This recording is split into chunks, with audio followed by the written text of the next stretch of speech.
Plugin of the week is the Plugin Alliance Elysia character.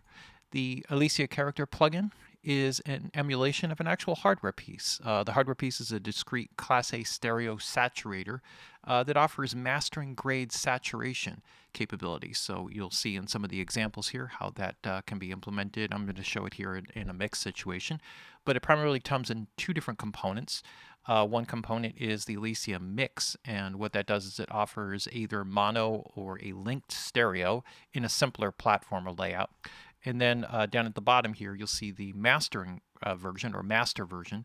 And what that allows you to do is to operate in MS mode, linked or unlinked, and or stereo left-right, linked or unlinked. Also giving the ability to take out the left or right independently and set up separate settings. So we may have a little bit of demonstration on little MS stuff here with some drums. Let's get started right with it. It's actually pretty simple. Let me zoom back in. You have a drive control, so this determines, the intensity of the saturation pretty much. A color, which is kind of unique. It's sort of described in the manual as that it changed the harmonic frequency relation. And so essentially what it's doing is kind of changing the tonal character a bit. As you go to the left or right, which will give you a little bit warmer or a little bit brighter saturation, more of a shredding kind of sound to the right as you go clockwise, and counterclockwise a little bit warmer. You have a gain for make up or make down. You have a mix control for wet dry, and then when you actually get to the unit itself, you can operate it in normal stereo. That's what it comes up by default. You can switch to MS mode. So the two sides will be linked in MS unless you unlink them, in which case you could operate the two sides independent of each other. But otherwise, if you link them, they'll work together. If you take the MS mode out, it'll work in stereo, which you can unlink, and that gives you the ability to adjust settings for the left and right independent of each other. So there may be some cases where you want to do that. For the most part, I'll do some of the early demonstrations with this both in. There's also a FET shred mode. Essentially what this does is it turns it more into a sort of tube style saturation. So FETs are commonly used for this. So a field emitting transistor, when you drive that, it will give you very similar harmonic distortion characteristics to tube. So this just allows you to go into more of an overdrive mode with a tube kind of characteristic to it. And then if you go to the turbo boost, what that does is it sort of amps that up to the equivalent of sort of cranking up the input and balancing the output a bit. So you're going to get a little bit more gain, but you're going to do a little bit more heavy driving of that gain through the components. And then the drive control will determine how much. So when you actually work with the drive control, you'll find that as you go to the earlier numbers here, you'll get sort of a more subtle type of saturation, warming, which should add depth to the sound that you're working on. And then otherwise, you can just kind of mash it all together. So that's pretty much it on that end, aside from the normal Plugin Alliance settings on the top toolbar there. So I'll assume that you kind of understand some of that. Let's start a little bit here. I'm just going to focus here on bass sound. So we'll start just so you can kind of get a sense of what the bass sound is, and then I'll zoom in here just to make it a little bit easier to see.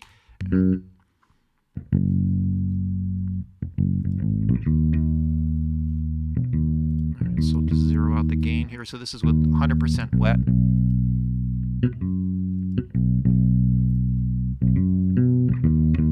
And if I put it in, so you can already hear there, that's the FET mode, but let me just drive it a little bit.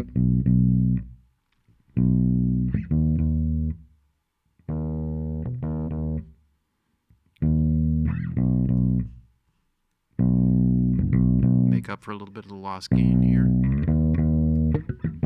And then I can color it a little bit.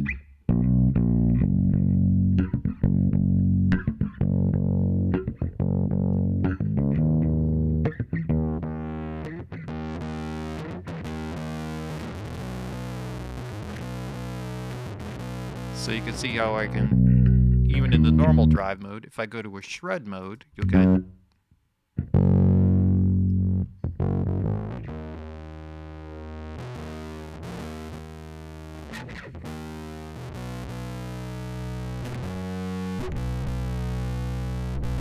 so you can hear how the tone shifts downward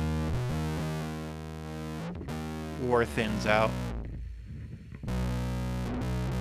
All right, and so that allows you to kind of, drive that a little bit more. And then if you put the turbo boost on here, I'm going to back off the gain a little bit.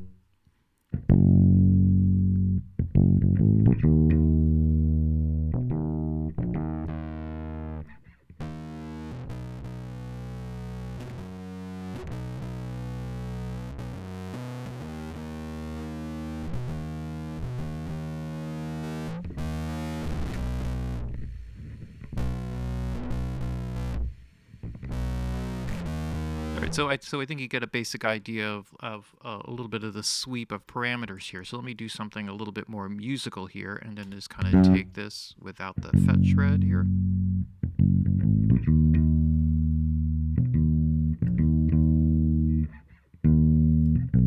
So I'll drive this to get a little more warmth.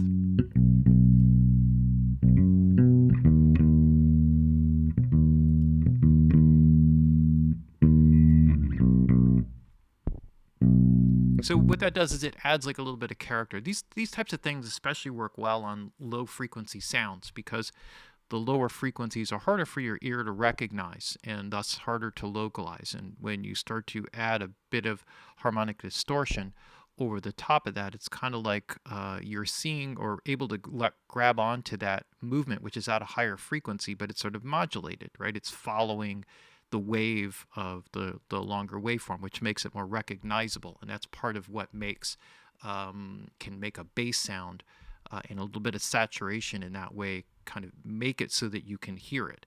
So it's kind of like the distortion is just basically just modulating, over the wave of the lower frequency, the fundamental frequency of the tone of the instrument. Okay, so let's move on to something else here. I also have a guitar set up over on this end. Oh, it's right here. There we go. And let's see if I can unmute that.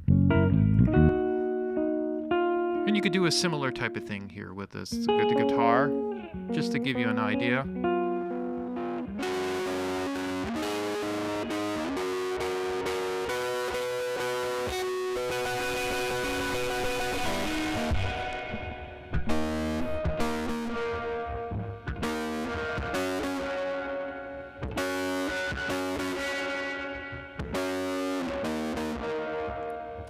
Interesting the way that the reverb kind of kicks back from that. But I'll do like something a little bit more musical here. Maybe I'll kind of give it a little bit warming here as well.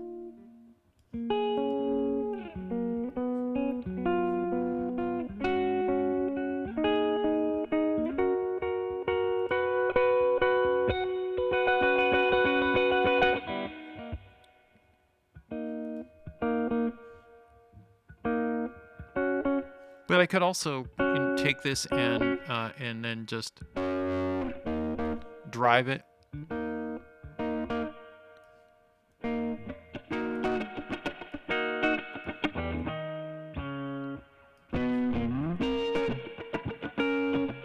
And mix in, whatever amount of it that I want to, so the mix control can kind of come in pretty handy with stuff like that.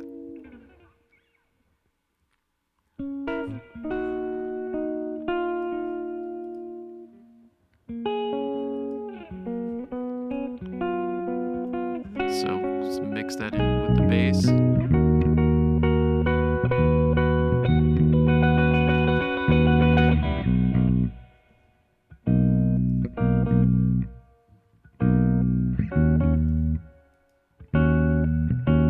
So you can just feel the depth and imaging there of just those two components.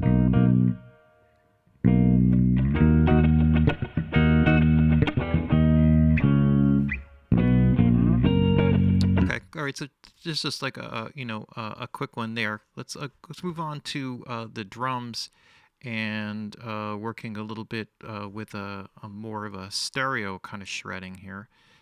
And so with the drums here, there are several things that we can do. So let's just kind of get ourselves queued up here with the drums. I might help to unmute it. Okay, let's see what we got.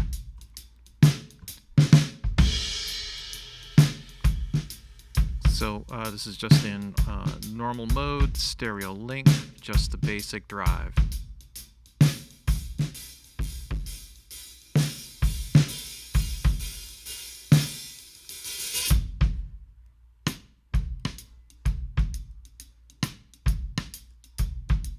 So I could just do that, sort of very similar to what I did if I wanted something musical, or I could start to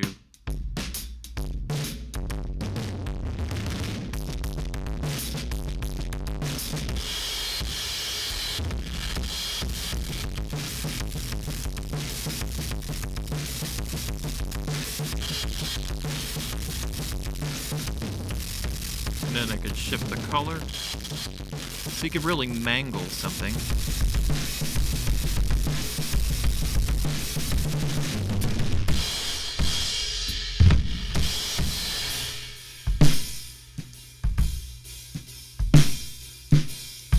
And then take all of that, pull it back, and then you got something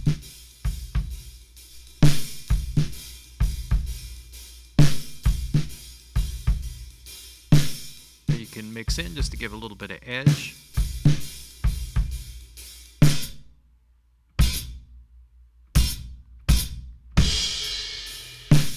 Alright, so let's take our stereo link out here for a second, go to MS mode. And so let me take this and say I want to take the side signal and sort of work with that a little bit more. So I'm just going to leave that where I have that set for the center, which is occupying most of the kick and snare energy, and then this will kind of affect more of the cymbals. So what I'm going to do is going to go for a little bit more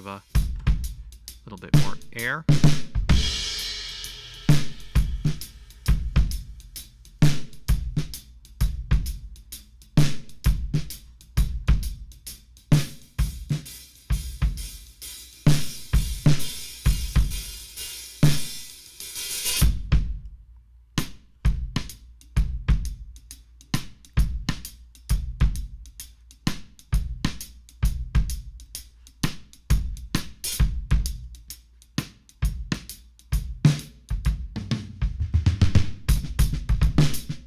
And that allows me to kind of create two different tonal colorations. Get something that's a little bit darker and richer in the middle.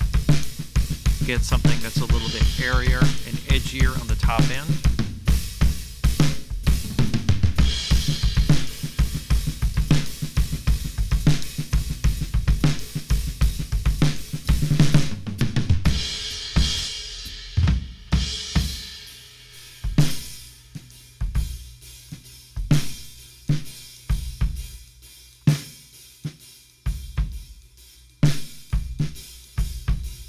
And there you can hear how we can give that, like, you know, a bit more character and edge. You know, this is kind of interesting. I originally tried to shoot this video a couple of weeks ago, and I felt like I needed to work with it a little bit more, kind of play around with it a little bit more. And the more I started to use it, the more I started to really get into it as I started to apply it to different instruments, and then it became easier to demonstrate. So if you download a demo, really kind of dig through and you know, apply it to a bunch of different sounds just to get a sense of what it does. And going to the extreme settings really helps quite a lot, even if it just gives you a sense of what each of the settings do, especially the color setup and the differences between the FET shred sound and with and without the turbo boost. Sometimes it's subtle, sometimes it's a really big difference.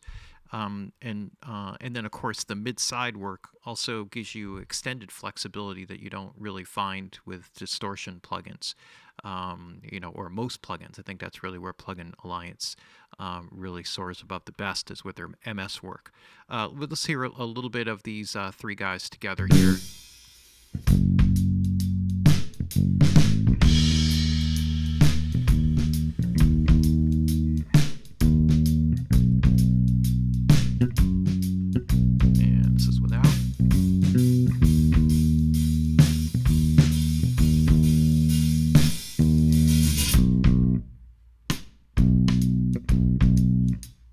Gets even crazier when you start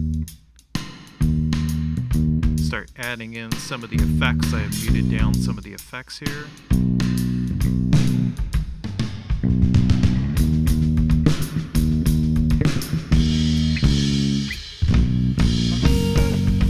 Oh, here's the guitar. Like that.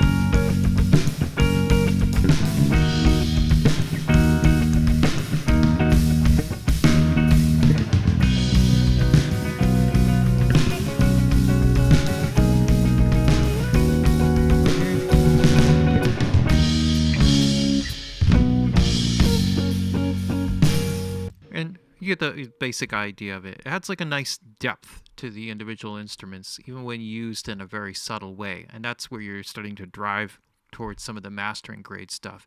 Also works well on mixed buses. I use it here on a couple of stems just for ease of demonstration. And then, but you can use it just as easily. It's really fun to play with it. Things like with an 808 kick, if you want to, just kind of decimate an 808 kick drum. Or some synthetic sounds, but really rocks. This one, it took me a little bit to kind of, just to kind of get used to it, just to dig into it a little bit and understand exactly what it could do. But there's a lot under the hood here when you really start digging into it. And that's why it's the plugin of the week. It's the Elysia character plugin by the Plugin Alliance. And there you have it, plugin of the week.